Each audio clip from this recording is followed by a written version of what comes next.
Hello Seekers, thank you for joining me once again. Today is going to be the second playthrough trilogy on the channel. The first one was Salvage and Sorcery, and it's been a little while now, over a month since that one, and I'm finally getting around to the second one. And today we are going to be looking at Warlock Knight, which is for the Dungeon Fantasy RPG powered by GURPS. And this is going to be the second time that I have shown Dungeon Fantasy on the channel.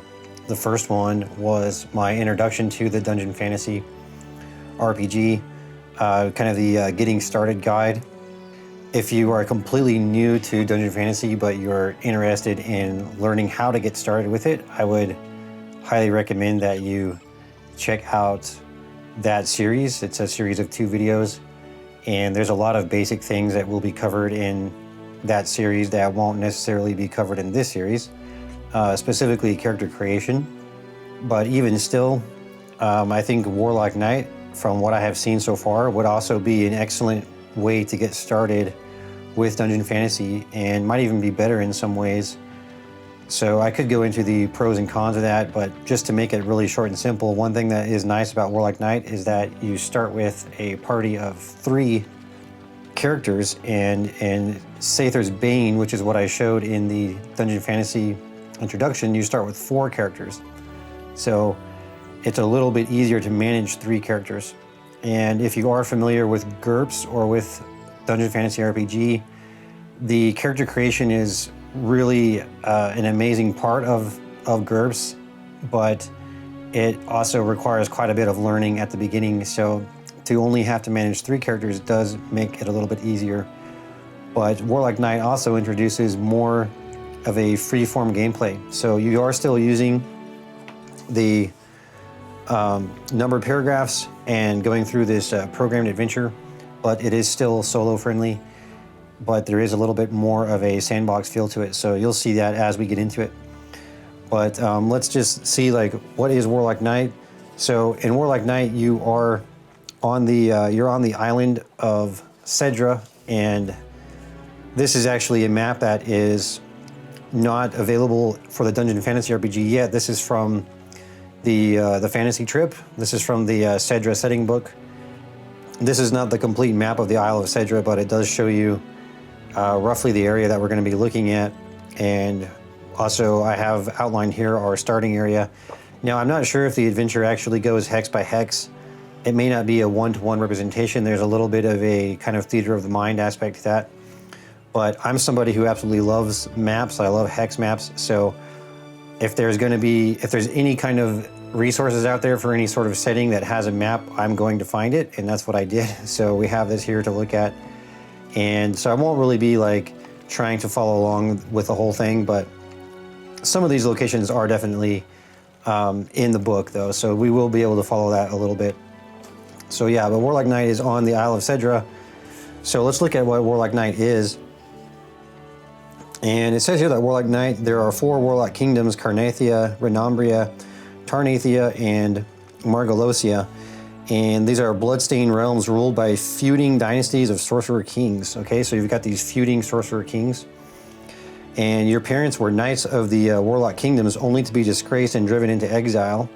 So you come from this noble lineage, and though you were raised in foreign lands, you grew up being taught to uphold the values that you swore as Warlock Knights, to defend the weak and destroy the wicked. And now you've come of age and you're ready to press your claim for your title, and you've returned to the Warlock Kingdoms to restore your family's honor. So there's kind of this redemption arc here of these sort of fallen nobles, this noble lineage, and you're looking to reclaim that by making your way into the Warlock Kingdoms. So the Warlock Knight it's a programmed adventure. You've got a party of 3 150-point characters. So these characters are a little bit stronger than the characters in Sather's Bane, than the characters that I showed in the Getting Started guide. So these characters do have a little bit more fancy features, and they're a little bit more dynamic, I think, to play. And like many adventures, you're going to follow these numbered paragraphs. So that's basically what you are dealing with here. Now, it is split into 2 volumes because the adventure is somewhat larger than Sather's Bane. There's a fair bit more content here with the adventure, and then you also have all of your NPCs and different critters and monsters and unique characters are all in here, as well as a little bit of information about getting started and how you want to do character creation as well. So it is a bigger adventure than Sather's Bane. So there's more to kind of sink into here, and they've really done some nice improvements as well with this. Even just comparing with Sather's Bane, you know, I see some nice areas where the layout has been kind of you know, kind of cleaned up and improved a little bit. And it's a very good looking book. Everything's really nice, and you know, I'm also a really big fan of the art as well. It's just really great art in here. So everything is nice to look at. The book also lays flat pretty easily. You just kind of press it down and it'll sort of lay flat for you. So really great to work through these books here. And then also we have some cards that you can get with the book. And these are quick reference cards. So on one side you have all of the nice art on here, and then on the other side you have your quick reference of your different stats and everything that you need to see about the characters. Now, some of these things you are going to have to know what they mean. Like, so you know, you're going to have to know what high pain threshold is, for example, because this is not going to give you a full breakdown of every single what every single stat or skill means. So you still need to reference your books, or you have to know what those things mean. And one thing that I do with a lot of the characters, like here we have the characters that are going to be in our party. We've got Foxglove. I think this is Foxglove here, and then we got Lance, and then we have Murray. And they also have their stats here. But one thing that I do is I use GCS, and I have it actually on my computer monitor over to the side here. And I find GCS very nice because it gives you a little bit deeper depth of what all these things are that the characters have, and kind of a deeper sort of calculation of your kind of your final numbers with everything added in there. So as well as you get a full inventory list and things like that. So it's helpful for me. So I'll put that up on the screen here for a moment so you can see what that looks like. And as I said, I have that over to my left here on my computer monitor, and I will use that as well to follow along with the characters. And one thing about the stat sheets here for the characters on the quick reference sheet, it's very, very useful when you're starting, but once you start earning character progression points and you start putting progression points into your characters, then you're going to find that a lot of these things on here are not going to apply anymore, because your stats are going to be, you know, increasing, and you know, your damage will be increasing, or your hit points might be increasing. So these are only going to get you started, but you're going to need something else to track those changes as your characters grow and develop. And again, that's where GCS comes in. So I highly recommend that you use GCS if you're going to be playing really anything with Dungeon Fantasy. And GCS, of course, it's a free app, so it's totally worth checking out. But yeah, we've got our 3 characters for our party right here, and then as I showed before, we've got our Isle of Cedra map here. This is kind of cropped in a little bit to look closer at this area. And then we've got our Dungeon Fantasy box set, the different books that come in the box set. Got the adventures, the exploits, the monsters, and the spells. And we'll probably need all of those at some point. Primarily, you're going to need adventures and exploits, though, for most things. And then we have here these are our different quick references, player aids, and these are worth their weight in gold. I've put these together from different things. A lot of these come from the backs of the books, actually, but there's also some in here that are from the GM screen, and I go into a lot more detail about how I got these together in the Getting Started guide, so take a look at that. But I can tell you that all of these are worth their weight in gold. You absolutely want to have these. And you know, GURPS is a very detailed system. Dungeon Fantasy does refine it and simplify it a little bit, but you're going to want to have this information here available because it's incredibly useful.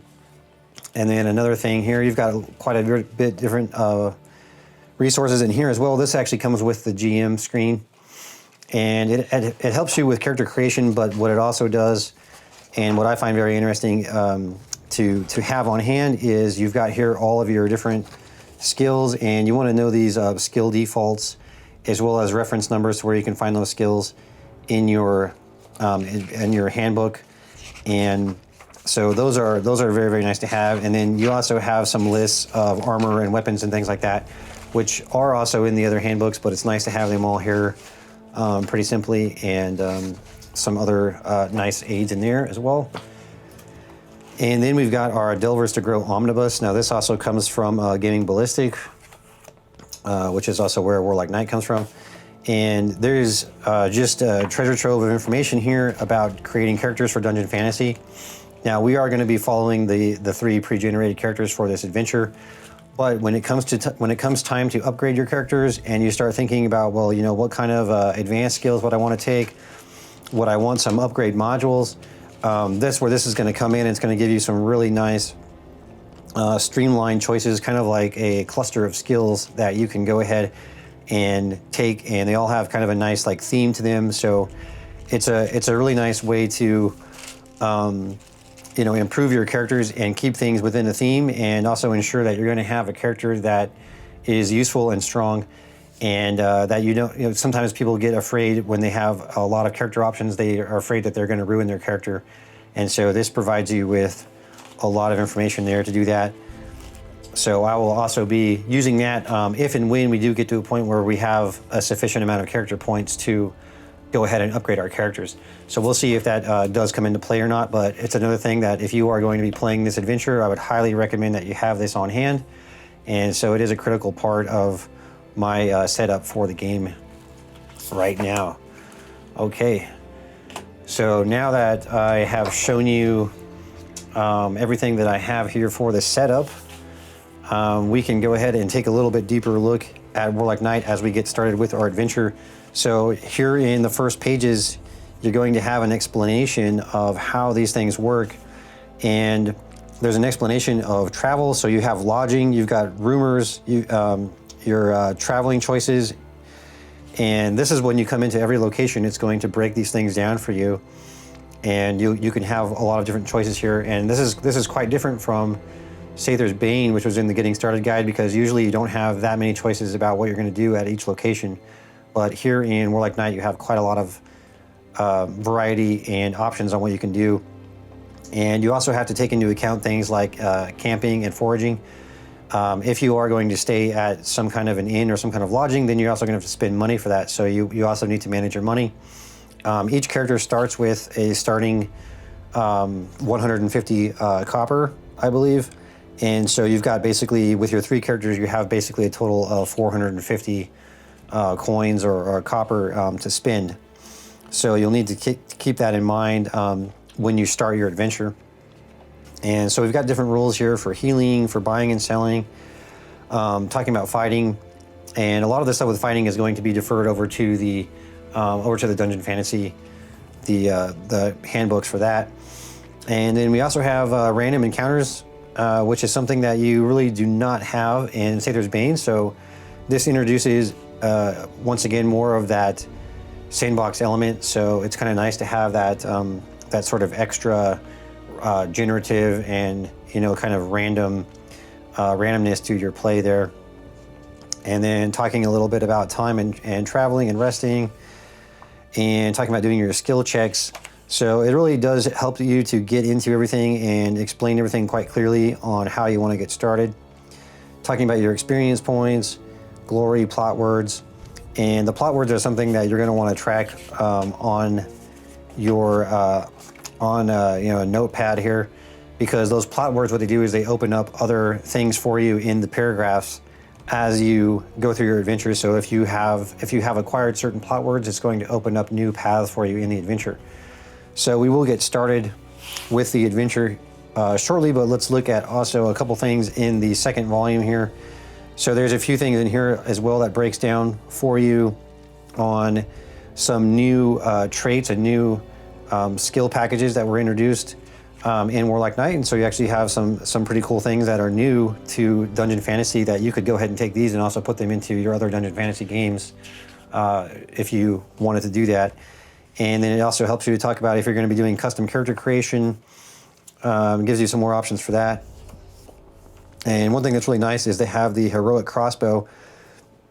So in the base Dungeon Fantasy game, you have heroic archer, which allows you to speed up using the archer.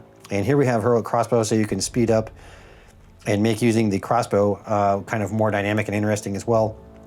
And it really has a very nice breakdown of how to do that, very detailed breakdown. And I appreciate that because sometimes using ranged weapons in GURPS can be a little bit confusing, just due to the various time it takes to do certain actions and how those actions are affected by your skills. And then we have here a list of our basic kit, the things that we have that come with each of our 3 characters here. Foxglove. So Foxglove has got the crossbow. He or she is kind of a scout. And then you have Lance, who is like a kind of a knight or a fighter. And then you have Murray, who is a not a swashbuckler, a swashbuckler. So the 3 characters, as you can see, they are very much melee fighters, martial characters, or, you know, using physical combat. Foxglove is more of a ranged fighter, but once again, they're all physical combat.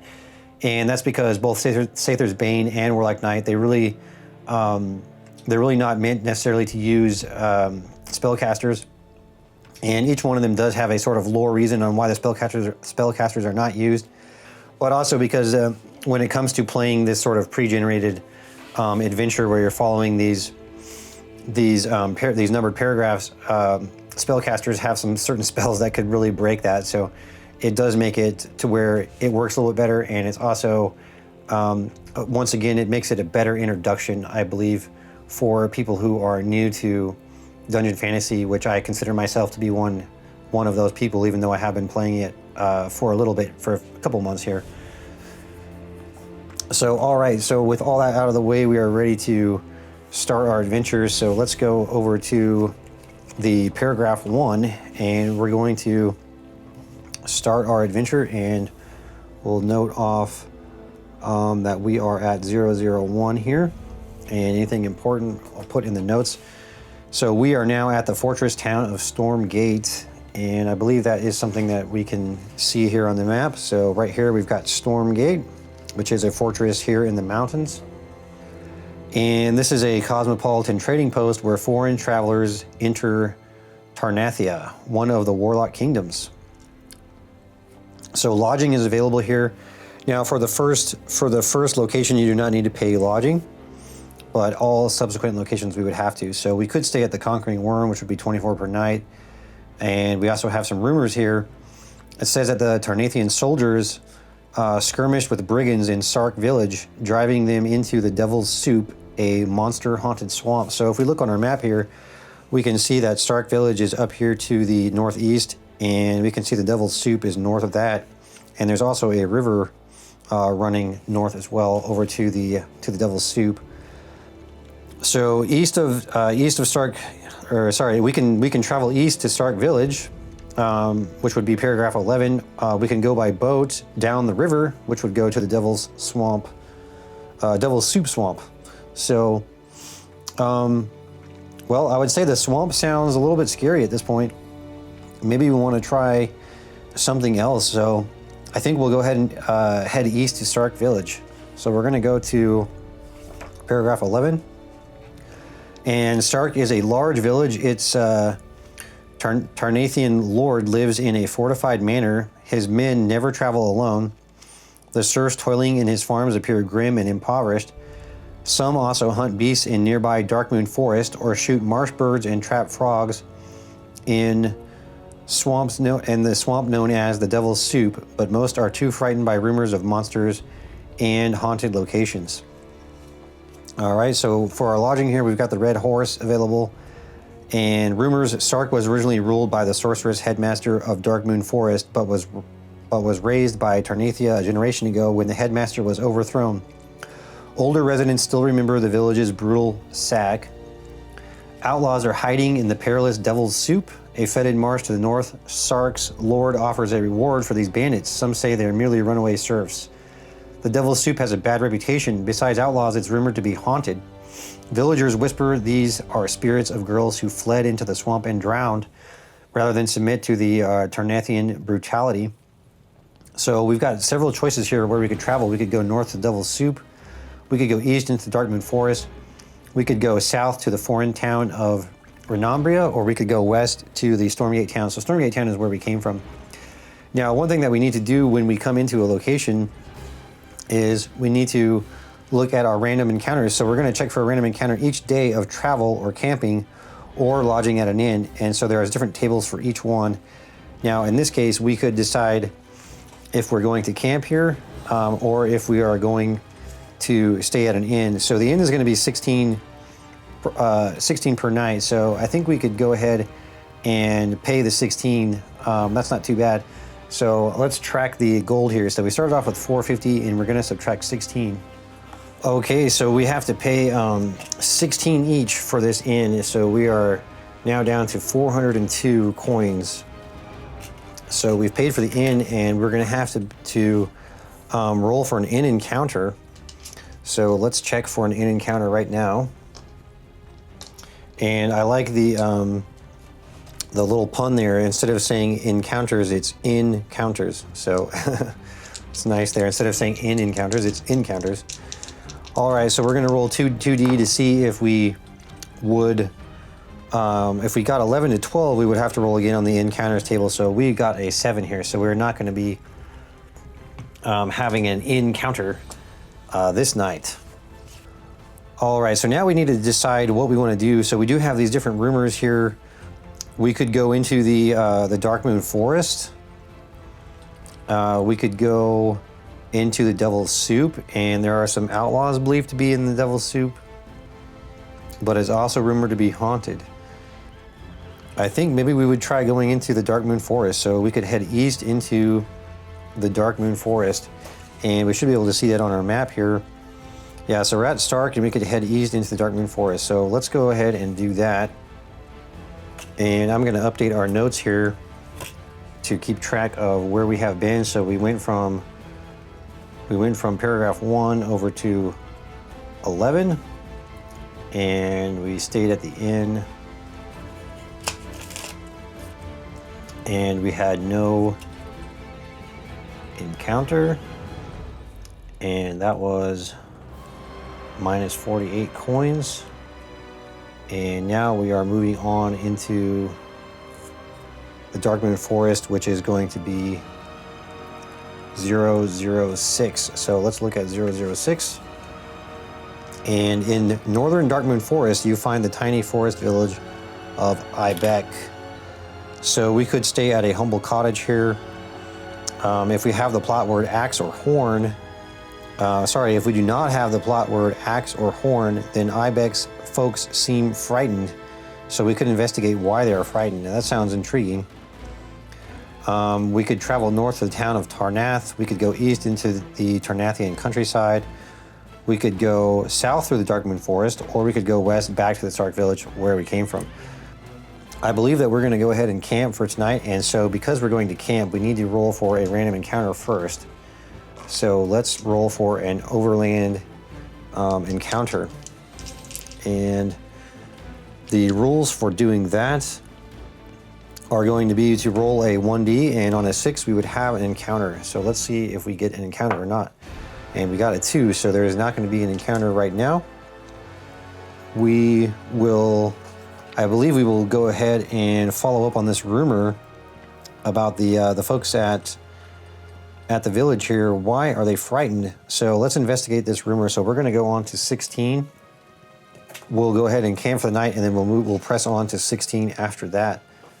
All right, so because we're not staying at an inn, we can do foraging if we have fishing, naturalist, or survival.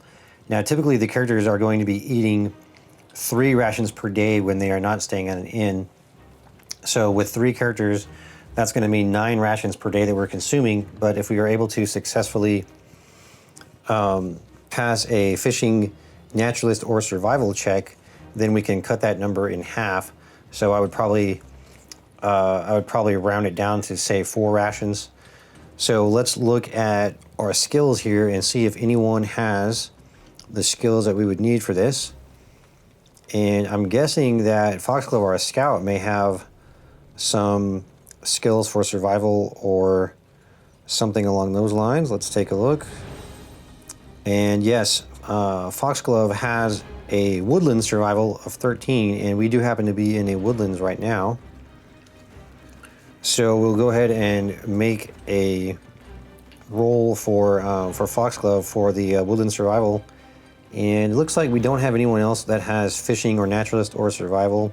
Especially if we had someone with fishing or naturalist, they could provide a complementary skill to possibly give us a +1 on this check, but we do not have anyone with that skill right now. So we're going to do a survival roll with our target number of 13.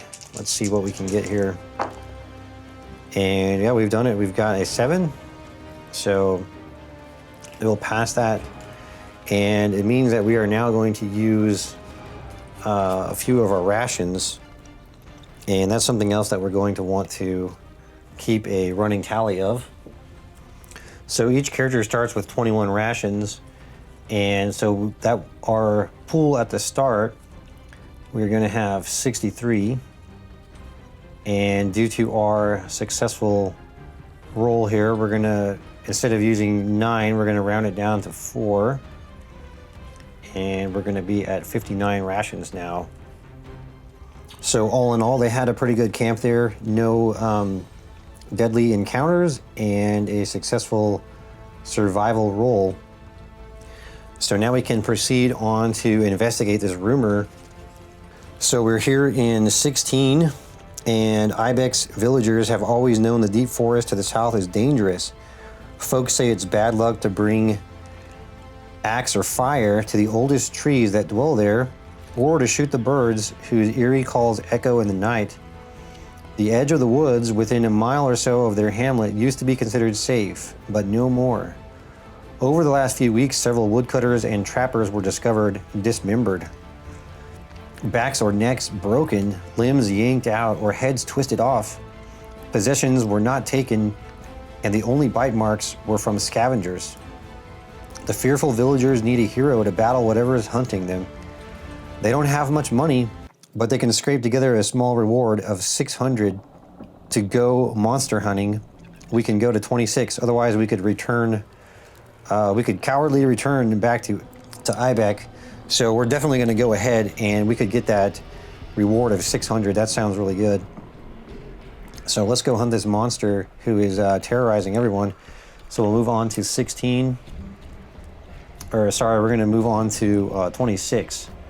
But before we do that, we do still need to check for an encounter, and we also need to camp once again for the night. So we got a 2 once again, so that's not gonna be an encounter. We would have to roll a 6. Now we'll make another check again against Foxglove here for his survival, which is 13.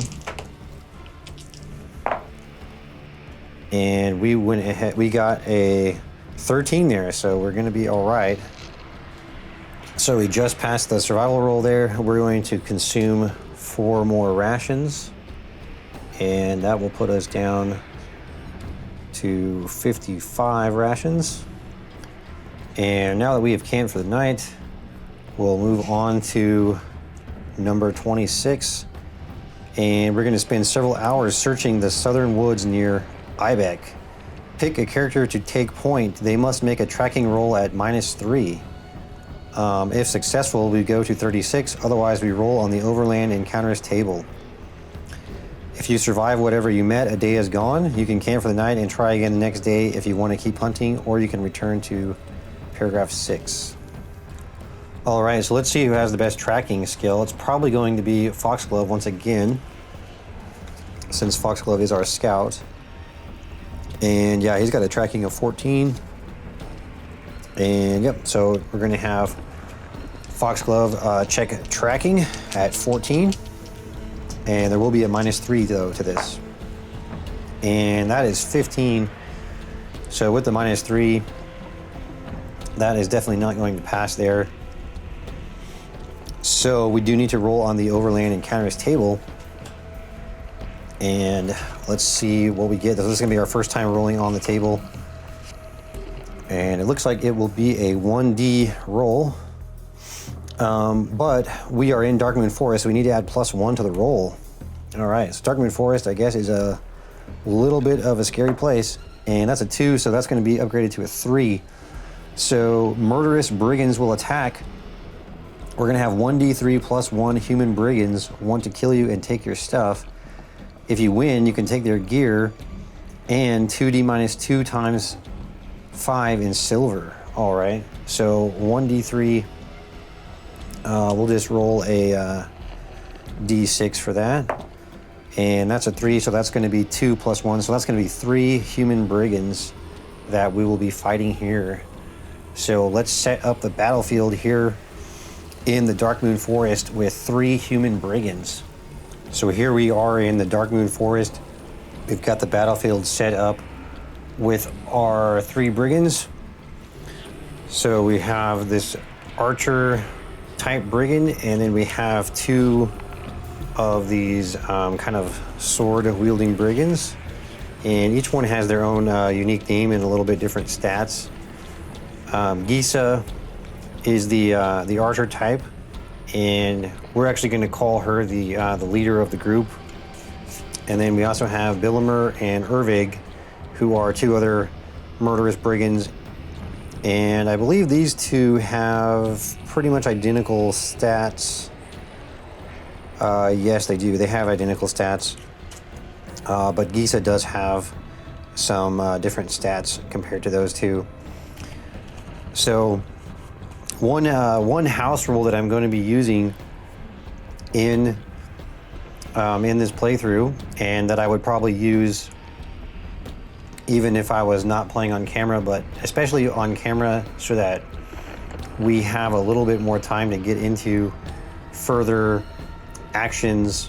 What I'm doing is that for any standard enemies, when they reach 0 health, they will be considered dead. Now in GURPS and Dungeon Fantasy, there are rules for how enemies become completely incapacitated, and those require actually going into negative hit points. And it's actually a very interesting system, and I do like it. But I feel that with standard kind of popcorn enemies, it's not worth really going all the way into that system. And I really believe that the game flows better when you reserve that system for bosses or unique named enemies, or maybe some enemies that seem to be a little bit of a cut above. We do have Gisa, who is going to be the leader, so what I'm going to do with her is we are going to have the full incapacitation rules for Gisa, so you will be able to see how that works with her. But for our 2 kind of bog standard brigands here, when they reach 0 health, they will be considered dead or incapacitated. We can now proceed to start our combat here. Actually, before I forget, we could go ahead and do some encounter rules. And let's look at how we would set up the encounter by following what we have here for combat initiative. So let's look at ambush and surprise. You know, usually brigands are the type to be kind of sneaking around and trying to ambush people. It might make sense to make this something where they are trying to ambush and we need to detect them. And also, I think due to the fact that we failed our skill roll, it would kind of make sense here that maybe we were at a disadvantage. We were trying to track whatever is causing this this terror in the Darkwood Forest, and in the process of tracking, we have been chanced upon by some brigands. So I would say that they are trying to ambush us. So we're going to have to look at what we can do to discover their ambush.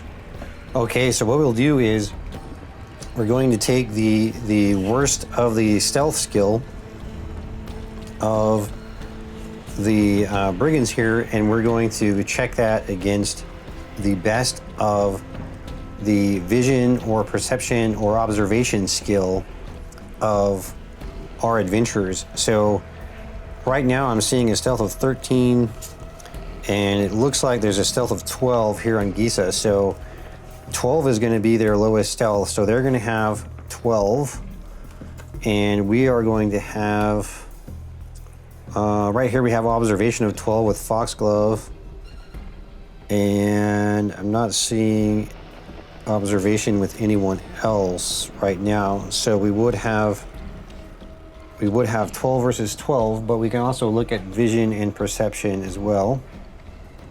And it looks like vision and perception for Foxglove would also be 12. So we're going to have a check of 12 versus 12 here. Okay, so let's roll for the stealth of the Brigands. And for the enemies, I'm using these kind of skull dice here for all enemy rolls. So they've got a pretty good roll there with an 8. That's a pretty nice roll, so it might be hard to beat that. And yeah, unfortunately, we have definitely lost that. So they are going to be able to ambush us here. So what that's going to mean is that we also have to deal with mental stun. Okay, so our side has been surprised by the Brigands, and the Brigands are going to have one turn that they can go ahead and attack us, and we are going to be mentally stunned, so we can do nothing. And we also have a -4 to our active defenses as well, and we would have to make an IQ check to snap out of the stun. And for each subsequent turn that you do not pass the IQ check, you will get a +1 bonus for the second turn, and then +2 for the third turn. So it does get easier to snap out of the stun, but they could potentially have multiple turns attacking our characters if they are not able to snap out of the stun. And that is going to conclude the first episode. So we'll come back in the second episode, and we'll start off with the ambush, and we'll see if we can survive. And it's a tough life being an adventurer going into the Darkwood Forest. So join me next time when we play out the ambush in part 2. And thank you very much for joining me. I'll see you later.